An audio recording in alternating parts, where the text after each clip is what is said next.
at the high-level business event Future of Europe here in Brussels. Now, let me give the floor to Johannes, who has an announcement for you regarding Europe's Beating Cancer plan.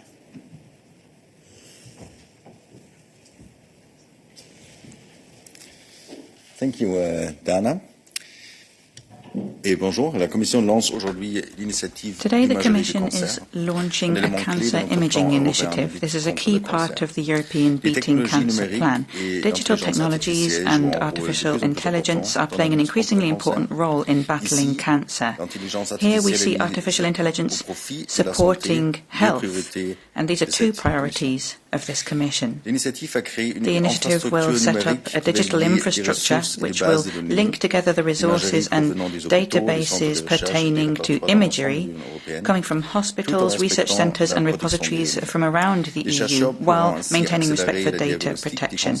Researchers will thereby be able to diagnose cancer more quickly and apply a customised approach to treatment. This digital infrastructure will be fully operational by 2026, and you can find more information in our press release. Thank you very much, Johannes. To continue, let me remind you that a meeting of the Foreign Affairs Council is taking place in Brussels as we speak. High Representative Vice President Josep Borrell is chairing that meeting, and the Commission is represented by Commissioners Oliver Varhelyi and Jutta Urpilainen. Ministers just had an exchange with the Ukrainian Foreign Minister Kuleba via video conference. After lunch, they will welcome the Prime Minister of the Palestinian Authority, Mohammad Shtayeh, to discuss the Middle East peace process. Ministers will also exchange views on the political, security and humanitarian situation in the Sahel and on cooperation with coastal countries in West Africa. Other points on the agenda today include Iran, Afghanistan, Ethiopia, Venezuela, Montenegro and Armenia, Azerbaijan. So a very wide-ranging agenda for the Foreign Affairs Council meeting. A press conference will take place with the High Representative at around 6 p.m. Today. And as usual, we invite you to keep your questions on these topics for that press conference attended by HRVP. That's all for our announcements today. I'm now happy to open the floor for any questions you may have for us. Now up, hoping it's not foreign affairs. I think it's more to do with human rights. And my question is related with an incident in Stockholm last Saturday when one person burned the Holy Quran near the Turkish embassy. And I'm sure you are aware that the Muslim world has reacted with anger and condemned the acts as a hate crime and not as a freedom of expression as claimed by the Swedish authorities. So your comment, please. Thank you. Thank you very much for the question, and indeed this would be something that Johannes will take today. Thank you very much indeed, Dana. Thank you for the question. Yes, indeed, we are aware of the incident. We are also aware of the reaction by the Swedish authorities. There's also reaction, I understand, that might be forthcoming from our side. I can only say that such actions are not compatible with the values on which the EU is founded, and Christian has explained this before here in the press room several times in the past. We have said previously already that racism, xenophobia, have hatred on the basis of religion, race, color, and so on, have no place in the European Union. But this is an incident the Swedish authorities need to look into, and this is for the Swedish authority to now take action on this, if appropriate. Thank you. Thank you very much, Johannes. Any other questions on this subject? Or on other matters that Johannes covers today, thinking that he's also covering for Christian? Not the case. Thank you, Johannes. I will now open the floor again for any other questions that you may have. Naomi, I think you were next. Naomi O'Leary, Irish Times. My question is a foreign affairs question. I hope that doesn't mean that you have to come back up to the podium again. I think maybe it's for Peter, though. So it's in the light of the foreign affairs meeting with the Palestinian Prime Minister today. I had a couple of questions about that. I read the letter from Commissioner Lenarčič regarding the call for Israel to pay compensation for the destruction of EU-funded aid. I wanted to understand if, in the view of the Commission, a consensus between EU member states is required in order for the EU to make that call, and also whether there's an estimate as it stands as to the value of EU-funded aid that has so far been destroyed in these demolitions. Thank you. Yes, thank you very much for your question, Naomi. So this would be something very specific about the calculation of damages in relation to support. There would be something that, from a methodological point of view, would be for Balázs, who is today replaced by Miriam. I'm not sure whether she has the answer at hand in relation to that, but she's going to look into it, and more generally about the matters that you discussed, so not specifically on the methodology of calculation. I would invite you to keep the question for the Foreign Affairs Council, because, as I said, there will be a discussion on the Middle East, and the HRVP can answer. But for the part of the answer which is related to Commissioner Lenarčič, Miriam will come back to you as soon as possible after the midday briefing. Naomi, follow up. Sorry, I didn't understand. Regarding the need for a consensus vote, does the Commission think that all the EU member states need to support the idea of calling for Israel to pay compensation? Is a consensus required in the Council, in other words, in your view? Thanks. Well, it's not a matter of views, it's a matter of procedures. I wonder if Peter has the answer at hand.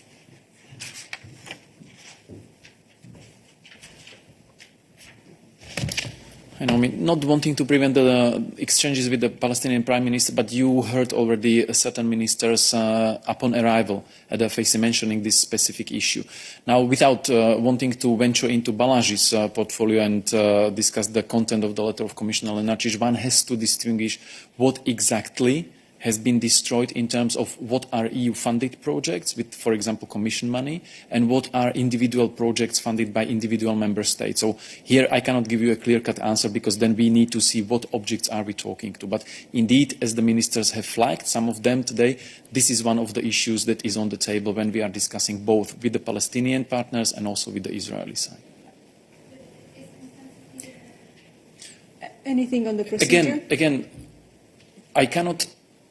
As long as we don't know about what exactly we are talking about, the EU-funded, like Commission-funded projects, or projects funded with the participation of member states, it's very difficult to give you one general reply. So if you have a concrete, specific object in mind, and we know where the financing was coming from, we can discuss that. But again, not wanting to go into the content of Commissioner Lenarčič's letter, because I don't know what was in that letter, and Balázs is not here, so we will get back to you after this midday with more details on this very particular issue.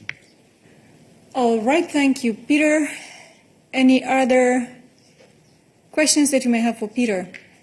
Ideally not on the subjects which are covered by the FAC, because there, as we said, it's the HRVP taking the questions at the press conference which concludes that meeting. I see no other questions for Peter today, so thank you, Peter. Oh, there is perhaps a question in Interactio. Yes, Svetlana. Go ahead. Yes, I will try to put my camera on, yeah? Do you see me? Yes. Yes, we do. Go ahead. Yes, it's a question for Peter. After the meeting with the Lajčák with the President Vučić and Prime Minister Kurti on Friday, does Peter has something to add? How it went and what are the next steps? Thank you. Thank you. As far as how it went, EU Special Representative Lajčák spoke after his meetings both in Pristina and in Belgrade, summarizing about how it went, and about the next steps. The immediate next step is that HRVP will inform the ministers today at the FAC about the outcome and next steps in the dialogue, and then you might hear something more at the press conference after the FAC is finished.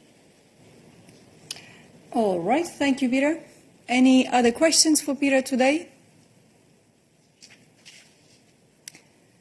I don't see any, so thank you. And now I can again open the floor to any other subjects that you may want to discuss. David. Thank you, Dana. It's a question on Italy and beach concessions. I don't know if it's for Sonia or for Verle. The government and the parliament are looking to a new delay on the issue of the opening of competition on this sector. I'm wondering what would be the consequences of another delay, and if it would have an impact on the national recovery and resilience plan. Thank you. Thank you, David. Sonia?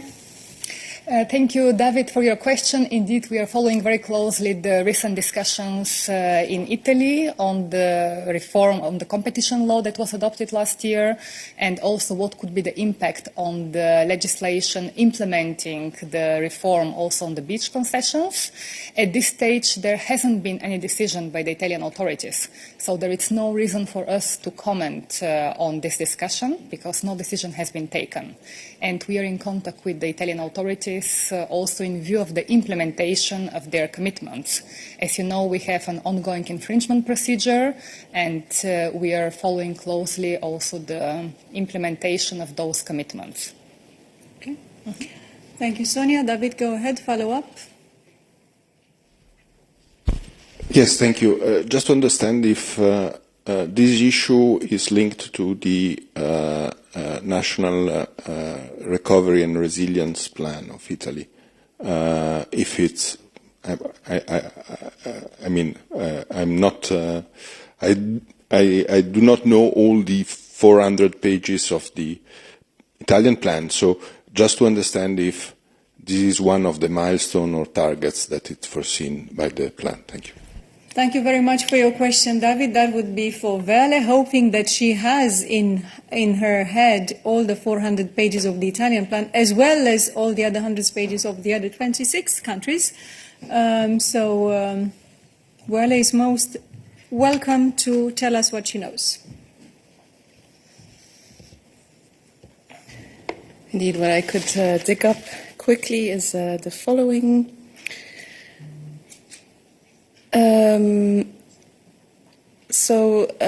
The adoption, so beach concessions are not formally embedded in the milestones and targets of the Recovery and Resilience Plan, and therefore we are not in a position to comment on this in the context of the plan.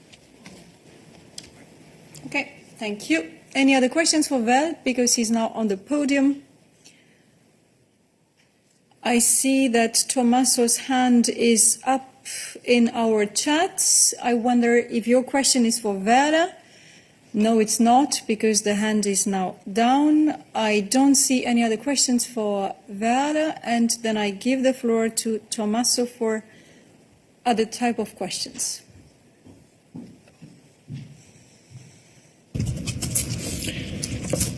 Yes, good morning. Can you hear me?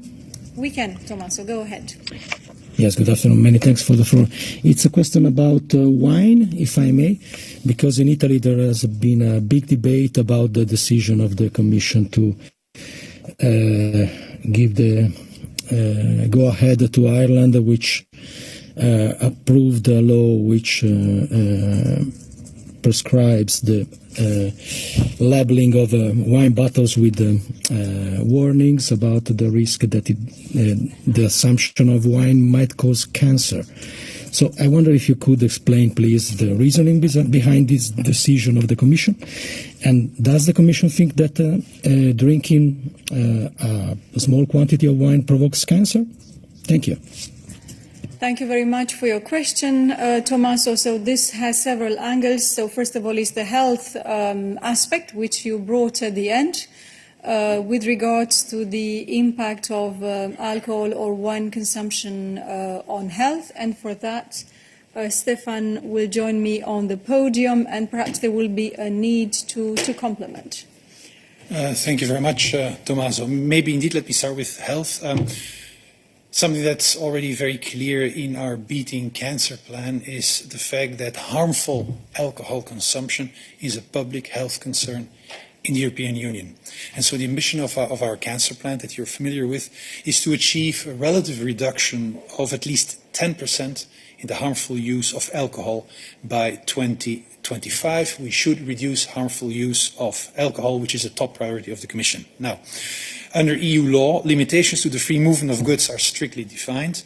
Restrictions can only be justified on the basis of overriding grounds such as health or consumer protection. On the specific Irish law you refer to, this has aspects relating to free movement, has aspects related to health. What I could say is that the Commission received a notification from Ireland concerning the notification of a draft regulation. It was notified under two mechanisms, under the Single Market Transparency Directive and under the Food Information to Consumers regulation. I'm sorry, I'm getting a little bit technical here. What I can say is that the Commission did not issue a formal reaction under both with regard to the food information regulation. There also the Commission did not issue a negative opinion on the draft, but this is a topic where we are dealing both with health aspects and with free movement of goods perspective, so maybe Sonia would also like to add some issues. Yes, but I think that covers basically the health aspects, and in terms of process, what was our position with regards to that notification. Tommaso, you have a follow-up question. Go ahead. Yes, it's just a curiosity. Does the Commission think that drinking a glass of wine each day is a harmful consumption of alcohol? And if yes, why not labeling the cars, which provoke cancer with emissions? With big labels, it causes cancer. Thank you. Thank you very much for your question.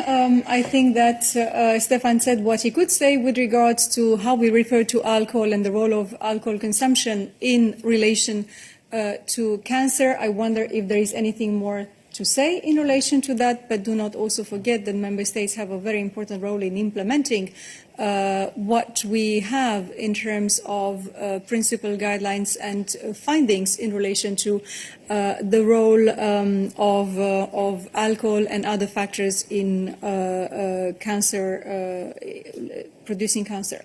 Anything else, Stefan, that you would want to venture adding? Yes, nobody is against wine. I love wine. I think we all love a nice glass of wine.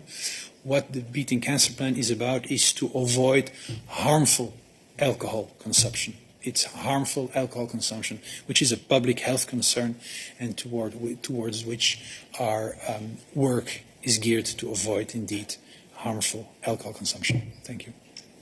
Thank you. Lorenzo, is it about the same topic? Yes, it is. Just to be clear, so now in Ireland it is possible, Ireland can add some sticking labels to wine coming from France, from Spain, from Italy, etc., and that is sold in the country, with these warnings like the ones that we see on cigarettes, on tobacco, and the Commission accepts it. This is my question. I would like to understand if this is the state of the situation now. Thank you. Stefan? Thank you very much.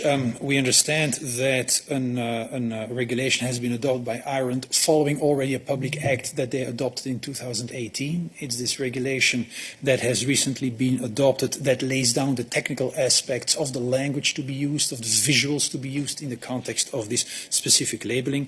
And on this, indeed, the Commission has not made any specific comments. Thank you. Yeah. Thank you, Stefan. Any additional questions on this? Naomi, it's about that. Go ahead. Hello. Yeah. If you don't mind me just coming in there, I understand part of the concern on the Italian side was about the introduction of different labelling kinds throughout the EU that are inconsistent. From a single market point of view, having inconsistent labelling practices in different member states is bad for trade or interferes with the single market in some way. Do you have any concerns about that? I mean, should there be one standardised labelling approach throughout the single market from this point of view? And is there any concern about Ireland's new law in that regard? Thanks. Labelling is an important topic, and as you know, we are working on labelling. We had already announced in our Farm to Fork strategy and in our Europe's Beating Cancer plan that we work on the revision of the regulation on food information to consumers. Now, what we want to make, what we would like to ensure is that we empower consumers to make informed, healthy, and sustainable food choices. Now, an impact assessment is being prepared, as is the case for all legislative proposals covering labelling. It's based on scientific evidence provided by our colleagues from the European Food Safety Authority and the Joint Research Centre, and also following consultations with citizens, stakeholders, targeted surveys with member states, businesses, and so on.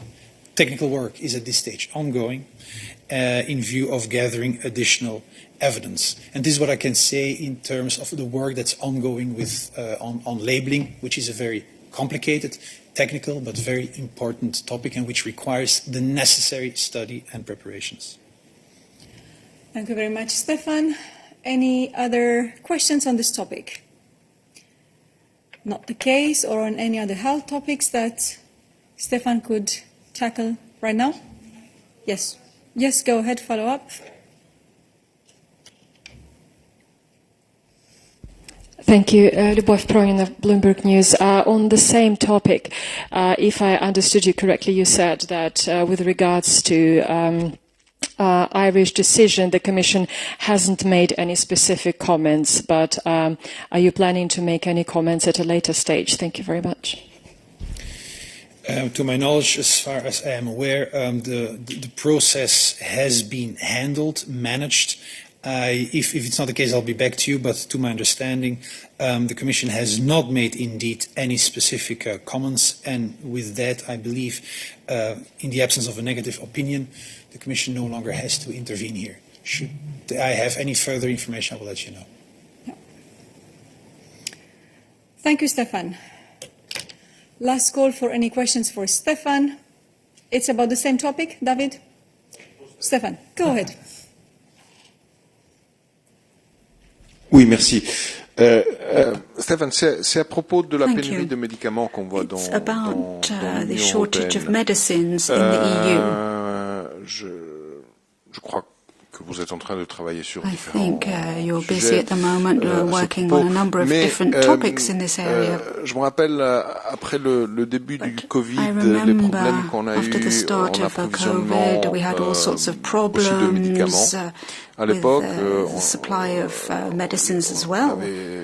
la Commission avait dit qu'elle aurait lancé toute une série d'initiatives pour rendre l'Union européenne indépendant. Et aujourd'hui, 3 ans après, on voit qu'on n'a pas de médicaments de base assez importants comme le paracétamol ou des antibiotiques essentiels dans cette phase de l'année. Comment expliquez-vous ce retard? How can you explain these delays? Thank you. Merci beaucoup. Médicaments, ça couvre un large éventail de medicines does cover a whole range of products. You have to see what the situation is for each product, for each medicine, see what the reasons are for these delays. This is a difficult period. We have the Russian invasion of Ukraine, which is also having an impact on supply chains. So it really does depend on each product, and you have to look at each product to see what the causes might be for this shortfall in production. Having said that, it's indeed a challenge which we have been following closely. What I would say at this juncture is that purchasing policy for medicines and management policy is a national issue, so it's in the hands of member states. Now, in the context of our EU Health Union, we have strengthened the work being done by the Medicines Agency. And in the context of that agency, there are contacts, very close contacts with representatives of member states, and they're keeping an eye on the situation. And the European Medicines Agency has also made certain recommendations, which you can see in the statement they published last Friday. For example, they call upon the need to use regulatory flexibility, to apply this flexibility when the regulation is being applied on labelling, for example, which makes the whole authorization process easier.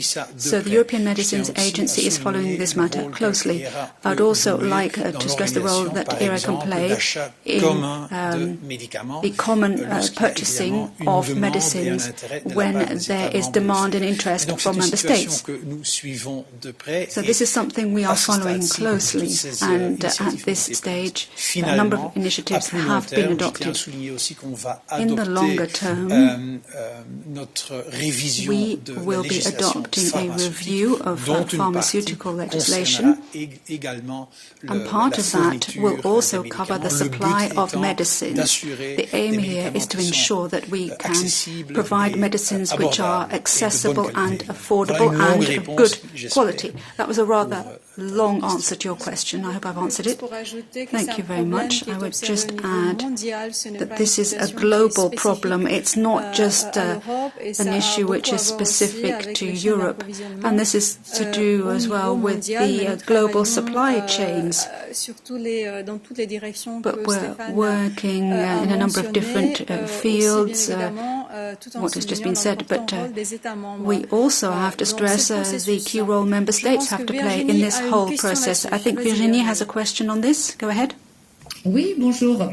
Yes, good afternoon. Là, tu as parlé de la révision de la stratégie. You were speaking there about the revision of the pharmaceutical strategy that's going to be presented in March, I believe, but which also intends to monitor stocks and so on. So that's at the heart of our problem, really. In January, a factory in the Netherlands closed. It was producing generic medicines. So in terms of an industrial strategy, do you intend to make any proposals to speak to the laboratories in Europe by March, or is it more the case that you'll be having a broader consultation on how this is happening in Europe and perhaps come up with some proposals to implement in the future, not straight away? Well, what I can say for now, Virginie, thank you for your question, is that in the context of the EMA's work, they are in contact with the member states, but also with industry. We are monitoring the situation with regard to the pharmaceutical production industry, where the shortages are, and we're looking at what we can improve to better ensure that the chain of production is protected. So all of these issues are very delicate, very sensitive and important, but that's about all I can say for the moment. I can't really speak about what might end up being in the regulation, or rather in the package that we're going to present on the revision of the pharmaceutical regulation. We are working on it now, and it's a little bit early to give you many indications about that at this stage. Thank you. Thank you, Stéphane. Are there any other questions on this topic? Virginie, tu as une question de suivi, je pense. Virginie, do you have a follow-up question? Oui. Yes, I just want to make sure I'm clear. The pharmaceutical regulation, legislation and strategy, that doesn't only affect industry, does it? problème de production des We médicaments, are talking notamment about des génériques en Europe, medicine production problem in Europe. There's a structural issue there. It's nothing new. And okay, the EMA is providing sped up authorizations. That's very good, but that's not really the heart of the matter.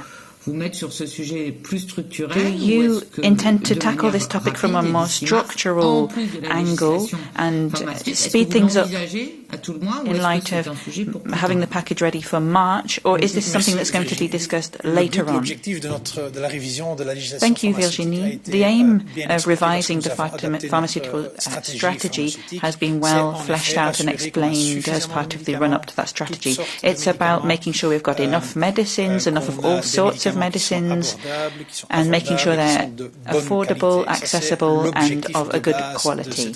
That's the basic aim of revising this legislation. We also want to make sure the EU has more strategic autonomy in medicine production and has a better position with regard to the rest of the world. That is all included in our pharma strategy, and that is the basis which we are working on at the moment as a starting point for the revision. Now, in terms of the very short-term work on medicine production, for medicines which we don't have in sufficient quantities, all I can do is say what I've said before. Work is ongoing with the European Medicines Agency, the EMA. Its mandate has been strengthened, which means it can monitor even more closely this crucial issue, together with the Member States, together with industry, and together with the stakeholders involved. Thank you.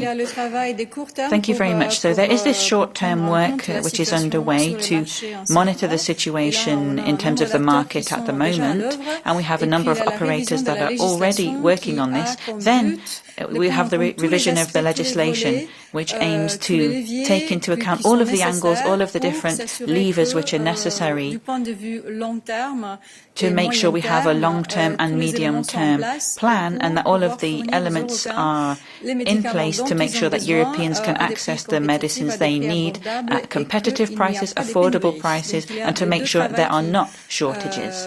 So there are these two areas of work which are parallel and going on at the same time. Any other questions on this topic? I don't see anyone. Yes, David, please.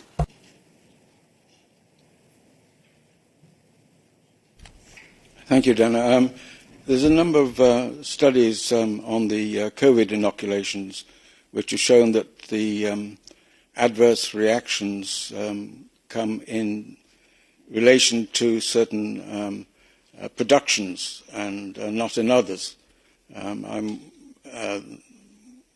Have you seen these studies, and what is the Commission reaction? Because obviously there's something different in the supplies are not of the same purity and the same contents. Thank you very much. So what you're basically saying is that depending on the production methods, the product is...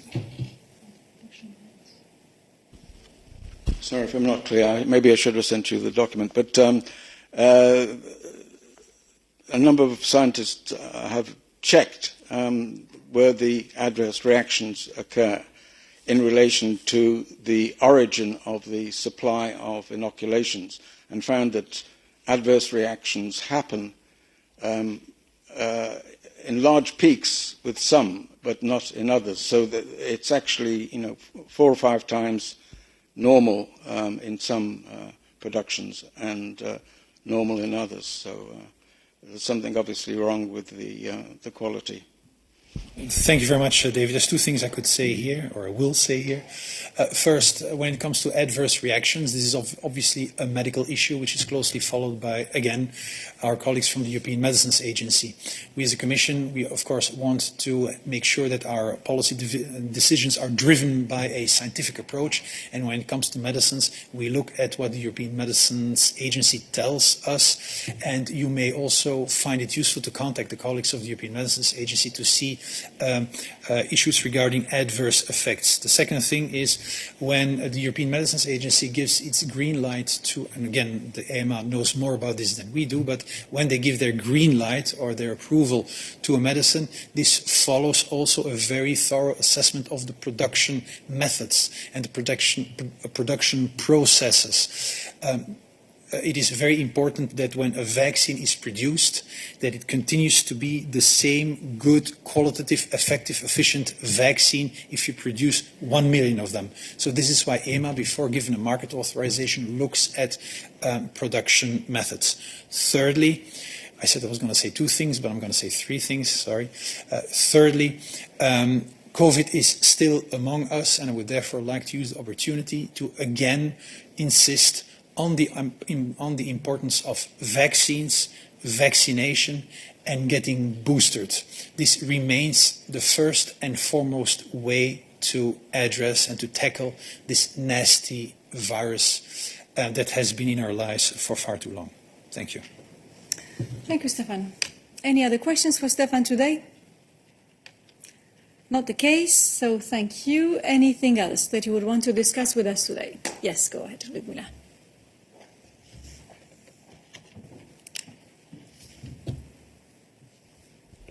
Thank you. I have a question about the electricity market consultation, which will last for 3 weeks. Will that be enough for such a big issue and the market that has been in place for the decades? If you could explain the rationale behind it. Thank you. Thank you very much for this. Tim is joining me on the podium to provide a more ample response, but what I can tell you is that in relation to the specific subject of electricity market design reform, our intention and determination is to proceed quickly, as this is something that is important for Europeans, the aim being that of reaching a situation where we have the right sources of energies which are secure and which are affordable for Europeans. So we want to proceed rapidly. This is one of the reasons why we have given 3 weeks for this public consultation. Anything else, Tim? Not very much to add, thanks, Dana. Yeah, as you say, the Commission is launching a public consultation today, which will run until 1 minute to midnight on the 13th of February, so at least nobody is drafting consultation responses on Valentine's Day, if you want to look on the bright side. But as Dana says, this is something which we've been working on now for several months. It's a topic which has come up repeatedly in our exchanges with stakeholders, with ministers, with European leaders. This has been a long-announced consultation. I think the industry and all interested parties are very mobilised and ready to respond. And of course, the public consultation is just one part of that broader dialogue, which we've been having and which we will continue to have until the proposals are put on the table. Indeed, and this is not the start of our work with stakeholders and of exchanges with all those concerned, and we expect them both to be ready to contribute, to have formulated their ideas and to just send them to us, and we look forward to receiving those. Any other questions on the subjects or on energy? Not the case, so thank you, Tim. Any other subjects that you want to address with us today? David.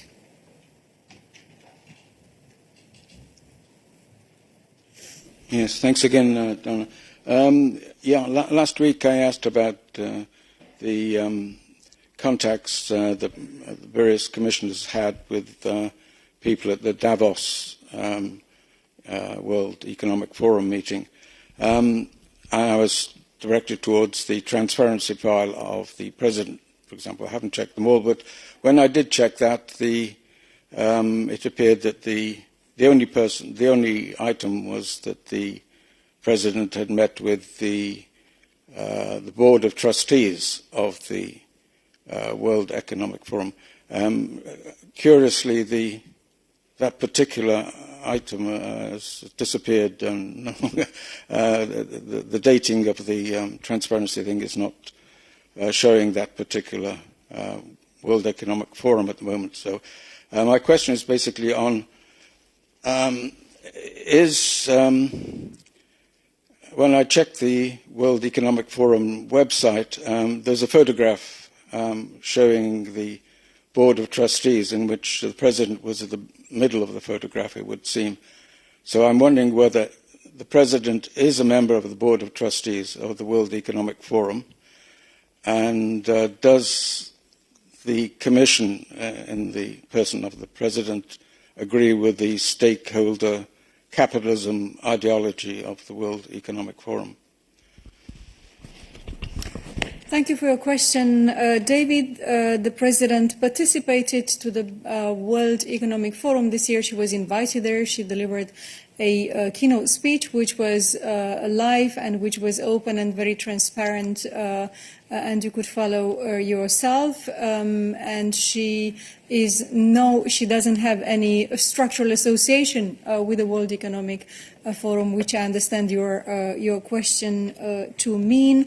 And her speech there and all her contributions to this forum and to the other forum do not mean that she is associated in any other ways with them, or that she would share any type of ideology which you seem to associate with the World Economic Forum itself. So she is attending it as a guest, being invited there to deliver public performances, public engagements in the form of speeches, and this is what you need to read in her participation to the World Economic Forum.